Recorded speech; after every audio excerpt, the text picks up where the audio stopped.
Hey, Brian Miller here, and welcome to Audio for Content Creators, where we help you sound better and level up for all your content creation needs.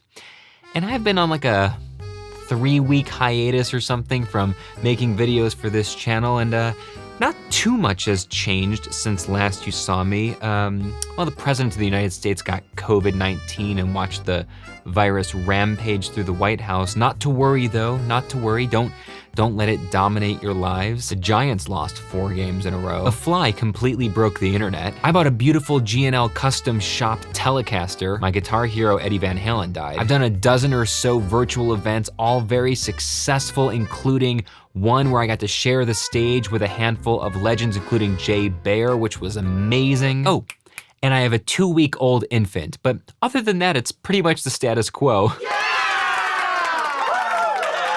You see that? That's a crazy laugh from having no sleep for weeks.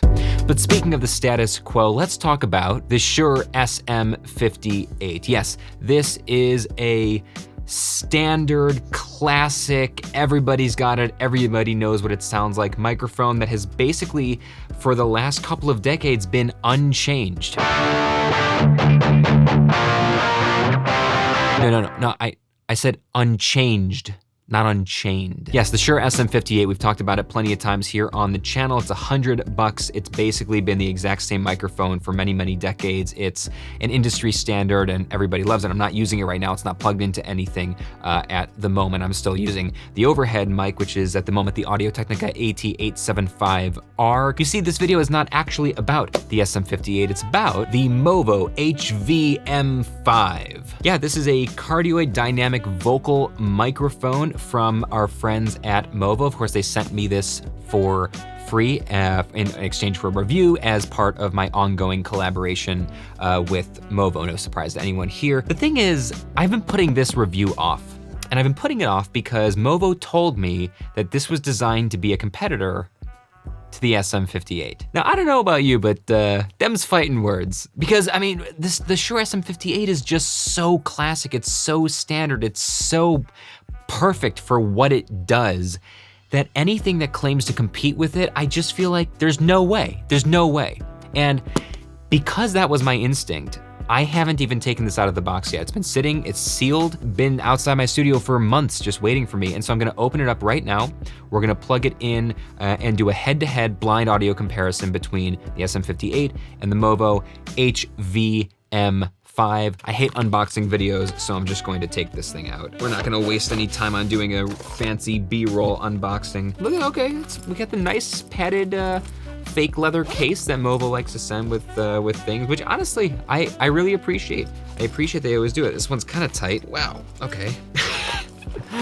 There we go. All right, it's black all the way around. It also comes with a clip. This is it's a plastic clip. It's kind of cheap, but I think, oh yeah, it does have the 2 different size adapters, which is great. So it's got the smaller size that you can mount onto something like this, the scissor arm, and it's got the larger one that mounts on standard mic stands. And it even comes with an XLR cable. I mean, how cool is that? As per usual, Movo continuing their history of giving you everything you need in one box. Okay, this should, because it's got the adapter built in, should just screw right into this. Oh, interesting. What they've given us here is an XLR to a 1/4 inch, to a TRS cable. I'm not sure why they gave us this instead of a standard XLR to XLR. Zoom H5 portable audio recorder. My hair is out of control. Let's get this back for the rest of the video. In the words of Casey from Camera Conspiracies, is this good content? Blindly find how it goes in. They gave a very long cable. All right, with these both extended all the way, okay, they are at absolutely identical heights. And angle them both in like this. I have just for what it's worth, I have the input gain on both of these set to the exact same dial 6, right at 6.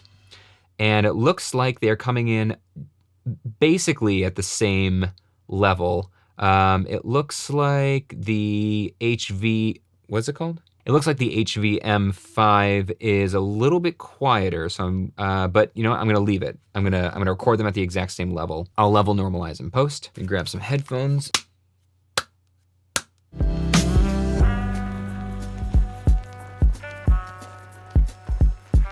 I am now speaking directly into the middle of both the SM58 and the HV-M5 from Movo. From now on, I'm just going to refer to them as the Shure and the Movo.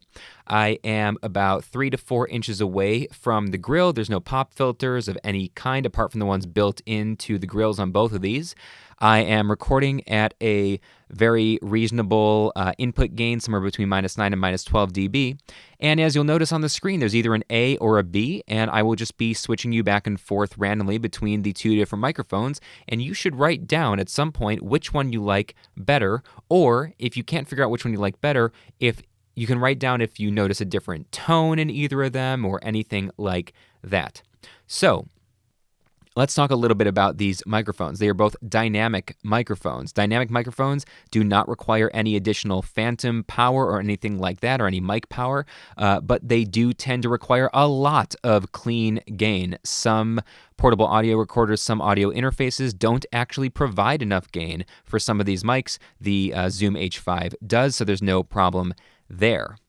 Dynamic microphones tend to be a lot less sensitive, which is why they require so much more clean gain. And being less sensitive, they tend to be less natural. They tend to color the sound, kind of like a filter on Instagram, that even though they don't accurately represent the sound, they do tend to make less good sounding rooms or sources sound a little bit better. They tend to just mask over some of the imperfections and make voices sound better than they are. Dynamic microphones are very sensitive to the proximity effect, which you'll hear right here. If I get right up close to either of these microphones, you'll notice that my voice gets much bassier, much deeper. It's not a natural sound. Again, it's a very unnatural, very specific sound. And I'll back up to a normal speaking distance. With a dynamic mic, you usually want to be within 3 to 4 inches of the capsule. You'll hear what happens if I back up to about 6 inches away from the capsule. We don't just lose volume, but we also lose some of the power and some of the tone in the voice. So that's a little bit about the Shure SM58 versus the Movo HV-M5. Do either of these sound better to you? Write it down right now. A or B? Which one do you like better? In fact, don't just write it down. Go into the comments and tell us, did you like A or B better? And the reveal is coming now, so if you don't want to know, pause the video, turn back, danger, danger, danger. 3, 2, 1. A was the Shure SM58, and B was the Movo HV-M5. A was the Shure, and B was the Movo. So, first question, did the results surprise you? Could you figure out which one was which? Did you like the Shure SM58 better, or did you find that the Movo, I'm going to put it right here so I don't get it wrong again. They sounded totally different to me, at least at a very, very quick listen. I'm not sure how that'll come across to you, depending on what you're listening on, what you're monitoring on, and when you do the A-B back and forth, but my quick little A-B test I just did for myself, they sound like totally different microphones. They look identical, apart from the black capsule on the HV-M5. But other than that, very different. And when I just pulled out the frequency response, which I did not look at before doing the test because I wanted to let my ears do the talking, I discovered exactly why they sounded so different. For starters, the Movo HV-M5 has a pretty steep 100 hertz roll-off, which is why when I did the proximity test, you didn't hear the proximity effect coming into the Movo very much, whereas you definitely heard the proximity effect coming into the SM58. You hear the proximity effect over here because there's no low roll-off going on in the Shure SM58, but there's a very, very steep low roll-off going on in the HV-M5, which means you are not going to get that extra bass response in the Movo, and maybe you don't want that, so maybe that's great, and you want to be able to close talk to this thing and to increase your signal-to-noise ratio and get rid of some of the background noise without worrying about the proximity effect. On the other hand, you don't get to add that back in post because you can't really add in anything that you haven't captured. So that's just something for you to decide if you like or not. The Movo also has a very interesting dip, a very significant dip, right around 6.5 to 7 kilohertz. And for the life of me, I don't know why there's this massive 8 decibel dip, which I'm showing you on the screen right now. It's got the same upper mid push. It's got the same mid push and upper mid push boost, as it were, that the SM58 does, but this really, really steep. I guess that's to deal with sibilance. Does this, I mean, when I was listening, it sounded like the Movo was a much warmer, a much darker sound than the SM58. To me, the SM58 has a more nasal, more mid-forward sound, whereas the Movo has a much darker, I don't know if I want to say warmer, but much less bright sound. And again, you can decide if that's for you or not. Now, real quick, I want to test the handling noise on these two microphones, because one of the things that makes the SM58 what it is it's a stage vocal microphone, which also means if you're a podcaster or if you're doing interviews on the go and you have a portable audio recorder like the Zoom H5 or the Tascam DR40 or something like that, you can use this thing and do your, just walk around like a reporter or like an interviewer, and you could let the other person answer a question, and then you could take it and you could just use one mic for a two-person interview by going back and forth like that. And by doing that, there should not be hardly any handling noise in the SM58.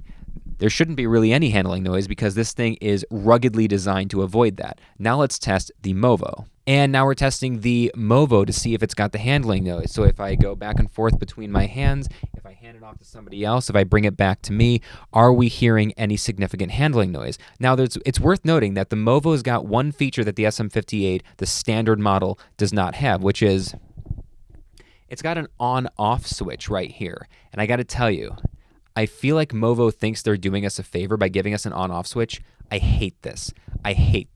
I would never, as a content creator, as a podcaster, as an interviewer, choose to have an on-off switch, even as a musician. And the reason is, look how accidentally turn it off and on. If you hand this to somebody and they're just kind of fiddling with their thumb, they could just so easily turn this off, and then you lose all of your sound. So I don't think this is helpful, and if I were at Movo, I would at least do what Shure has done and come up with two models of this, one that has the on-off switch and one that does not. But I think that you're going to end up in way too many scenarios where people lose their audio, don't even realize it's not recording because somebody, maybe a guest, accidentally hit the off switch. And you think, well, you should be monitoring the audio, right? You should, look at what I'm doing right now. I'm trying to talk to the camera. Maybe if I was interviewing someone, I'd be talking to my guest. I'd be focused on them. I'm not checking down every single millisecond to make sure that my audio is still being captured. When you're a one-man or one-woman or one-person show, like most content creators are, I don't want anything that can accidentally get turned off. This, not helpful to me. So the big question is the Movo worth it over the Shure? Because the Movo comes in at about $75, and for that you get a cable. It's not a great, it's a cheap cable. It's not going to be well shielded against interference, but it'll do just fine. I'm using the cable it came with. You get the clip, again, kind of a cheap plastic clip, but it'll do just fine. You get the mic itself, of course, and it's $75, but it is a very different microphone than the Shure SM58, which is $100. You don't get a cable, you don't get the on-off switch, but you get an iconic mic that has stood the test of time. And if I were to guess based on the build quality alone, just like always, the Shure SM58, it's going to stand up. You buy one of these for $100, you are going to own this mic 40 years from now, 30 years from now. You're going to give this to your kids and they'll give it to their kids. Having said that, they sound like very different microphones. So if you like the tone of the Movo better, then absolutely go get it. There are a lot of people that don't like the mid-forward sound, the nasal forward sound of the SM58. Lots of folks don't like that. And this may be exactly what you're looking for. Maybe a little bit less mid-forward, a little bit warmer, a little bit darker, a little bit less sibilance, and it doesn't have the proximity effect, so you can get right up close to this thing as a podcaster or a voiceover artist who's in a room that's not well treated and avoid all of the echo and the reflections and the background noise without having the microphone get overly bassy and overly boomy. Maybe that's exactly what you want. Whereas if you had to do that with the Shure SM58, you'd get all this extra boomy, deep, muddy crap at the bottom, and maybe that's not what you want. So bottom line, if you enjoy the tone of the Movo, absolutely go get it. But don't buy it to save $25 on the Shure SM58. You're better off spending the extra money and getting the Shure SM58 if you like the SM58. All right, I made it through an entire filming of a video on no sleep with a 2-week-old in the house. I'm gonna go relieve my wife of baby duties. That being said, my name is Brian Miller. If you enjoyed this video, hit the like button, subscribe if you haven't already. Tons of tutorials and gear reviews and all kinds of good stuff here on the channel. You can always go check out my full online course for audio for content creators, 35 videos, 4.5 hours, 5 hours of instruction, exactly what it sounds like for beginners. Anyway, thanks so much for sticking with me. Come back anytime to sound better and level up, and I'll see you soon. Oh my gosh, I'm so tired.